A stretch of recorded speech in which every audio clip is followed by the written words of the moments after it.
אז בוקר טוב, עם מי יש לנו הכבוד? אהלן, שיבי שדות, מאסטריק סקיוריטי.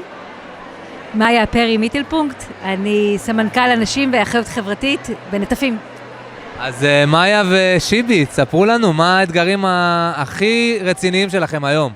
האתגרים זה לחבר בין מה שקורה בחוץ, לתוך החברה, לתוך הקושי הרגשי, ההתמודדות והחזרה לשגרה בתוך תקופה שהיא ממש לא שגרה. אצלנו זה גם אתגרים עסקיים ברמה העולמית וגם בישראל, כל מה שקורה בארץ, החיבור בין האנשים, ההתמודדות עם הדברים שיש לנו פה בארץ. אנחנו בצפון הכי רחוק ובדרום, וכל הזמן קורה משהו שצריך לפתור בעיות. מה היא מצוינות ב-HR בעיניכם? המצוינות ב-HR זה הרבה פעמים להמציא את עצמך כל פעם מחדש. העולם משתנה וגם אנחנו צריכים להמציא את עצמנו. בגיוס, בפיתוח הארגוני, בפעילות עם העובדים. כל הזמן צריך להיות on top of things ולהתקדם. שיבי, מה איתך?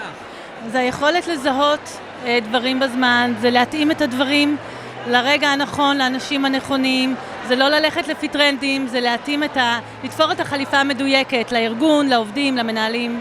ומה אתן מצפות לקבל מהכנס היום? וואו, תקשיב, הכנס הזה, כל שנה אני בכנס, זה אחד הכנסים הכי מקצועיים שאני מכירה, לא רק בארץ, בכלל בעולם.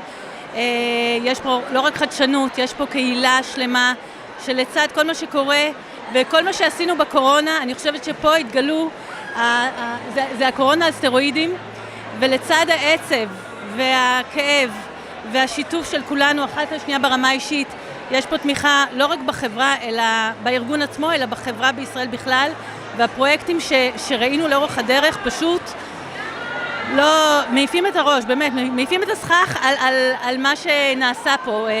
היכולת של אנשים להזיז הרים. זה כנס שנתי, הוא הכי חזק ומשמעותי בקהילה שלנו. זה גם תחושה של קהילה, וזה גם מקום לקבל השראה. תודה רבה לכם.